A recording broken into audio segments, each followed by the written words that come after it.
Can you sense that? The vibrations in the air. It's trying to tell us something. It's, oh! I have been gifted the knowledge of who will win the Goodreads Choice Awards fantasy category for not just the next year, not just the next 2 years, but the next 3 years. Yes, that is correct. I know who will win the fantasy category for the Goodreads Choice Awards for the next 3 years. Just in case you're new to the book side of the internet and not familiar with the Goodreads Choice Awards, on the Goodreads website, which is like a book cataloging / social media website, every year anyone who has a Goodreads account can vote on their favorite book that was released in the current year. The Goodreads Choice Awards happened like October, November, early December. You can vote on a book that was released in the current year, and you do not have to read the book to vote. So it does basically end up being a popularity contest. There are a lot of valid criticisms about the Goodreads Choice Awards, but I'm just going to try to have fun with it. That's basically what I try to do every year, just have fun with the Goodreads Choice Awards so I don't get, upset about the fact that certain books always win, etc. But since they're a popularity contest, let's talk about popular books.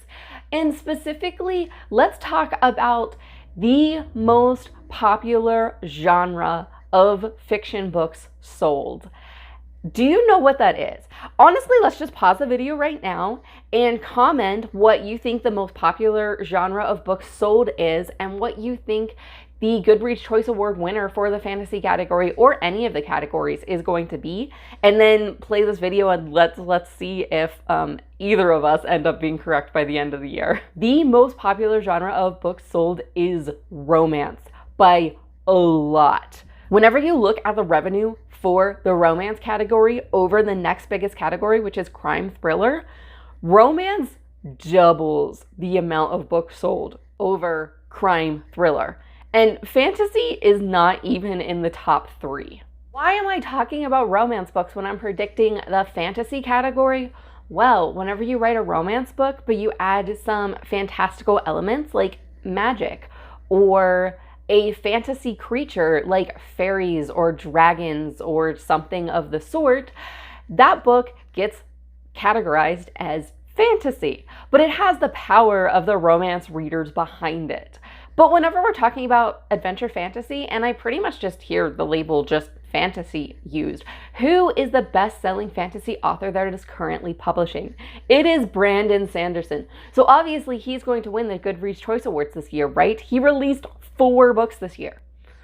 Brandon Sanderson does not stand a chance. It's because he's not a romance writer who includes fantasy elements in his books. I've looked at all the stats for the Goodreads Choice Awards for all of the years available on their website, which is back until 2011.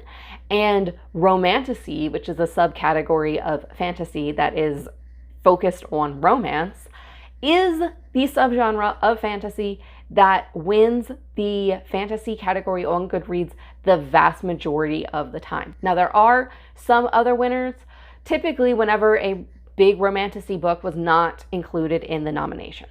Honestly, I would love to see adventure fantasy get its time to shine. So I would love for romantasy to be a separate category of the Goodreads Choice Awards. And we have like adventure fantasy in one category and romantasy in another category. So these 2 genres of fantasy aren't competing against each other. But let's talk about the Goodreads Choice Award winners for 2023. The book that I would love to win the Goodreads Choice Awards, but I already know won't win, is The Adventures of Amina al-Sirafi. This is definitely going to be one of my top books that I read this year. I had a blast. This is one of the most fun books that I read. I have an entire review, which I will have linked in the description if you want to see that. I believe this book has the power to enter the initial round of the Goodreads Choice Award nominations. No one really knows exactly how books get nominated onto the Goodreads Choice Awards, and they no longer allow write-in nominations. So I'm basically guessing on what's popular and has high ratings on their website. And I think The Adventures of Amina al-Sirafi is popular enough to make the initial round. I think a Brandon Sanderson book is going to make the final round of voting. And I'm going to predict that it is Tress of the Emerald Sea. And the reason I'm predicting this is because Tress of the Emerald Sea has been out the longest and has had the most opportunity for people to read it. I'm not sure if Frugal Wizard will make the initial round of nominations, but I don't think it's going to make the final round. And even though Yumi and the Nightmare Painter might be more popular, I'm not really sure between that and Tress. I don't think Yumi has been out long enough or had enough people given the chance to read it. So I feel like people are going to vote for the book that they have read over the one that they haven't. It will be interesting to see exactly how it plays out and how many Brandon Sanderson books even make the initial nomination round. But the book that will win it all is one, as soon as I saw this book for the first time being talked about on the Bookternet, I went, that is our Goodreads Choice Award winner. And it is Fourth Wing. It is a romance author who is dipping her toes into fantasy, and she's writing a romantasy book, and it is getting all the rage and all the popularity, and literally everyone is talking about it, even people who don't typically read romantasy. This book is our Goodreads Choice Award winner for 2023 in the fantasy category. And look, I know this book is getting as much hate as it's getting love, but whenever you look at the book stats, Fourth Wing has over 307,000 people rating the book on Goodreads and almost 900,000 people shelving the book on Goodreads. Whenever we compare that to Tress of the Emerald Sea, which I'm going to say is maybe our runner-up, I feel like Tress has a decent chance of making it to the final category. I'm not sure that it will actually be our runner-up, but it might be. I might be overlooking another popular fantasy book, but I'm not sure what it is. So if you think there's going to be another runner-up, let me know.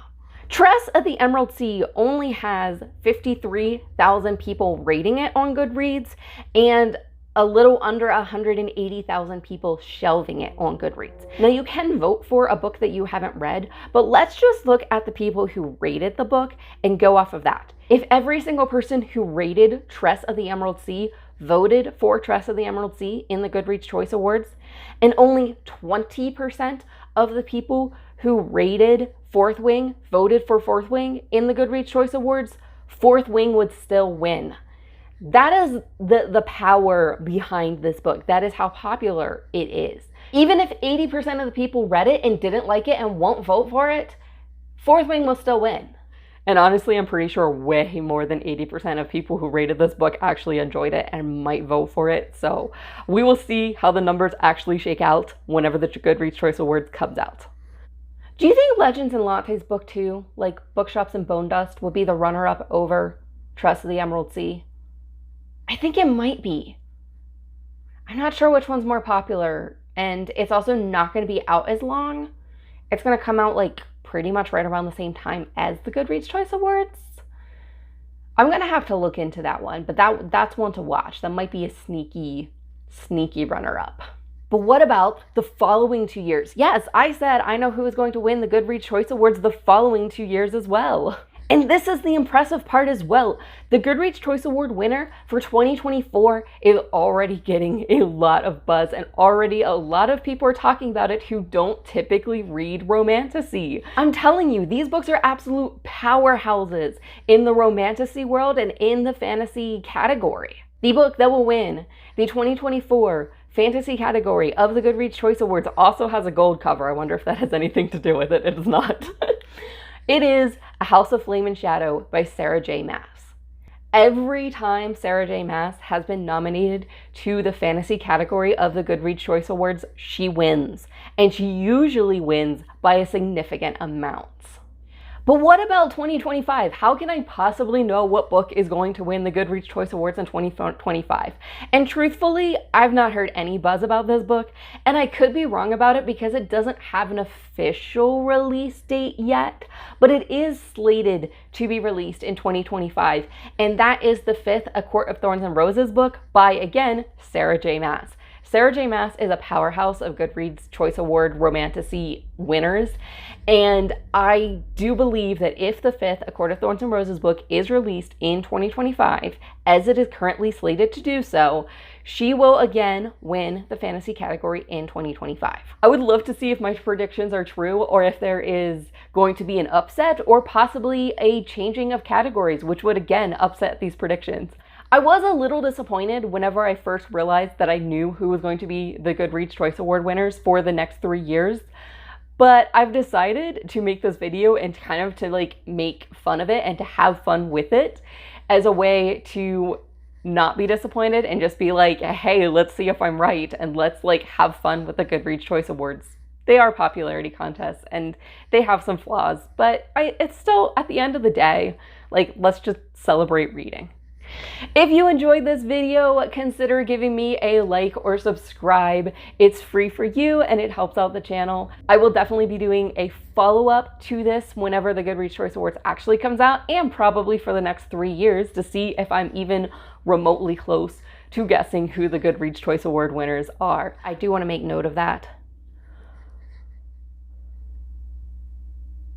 Do you think Legends and Lattes would be the runner-up over Brandon Sanderson's book?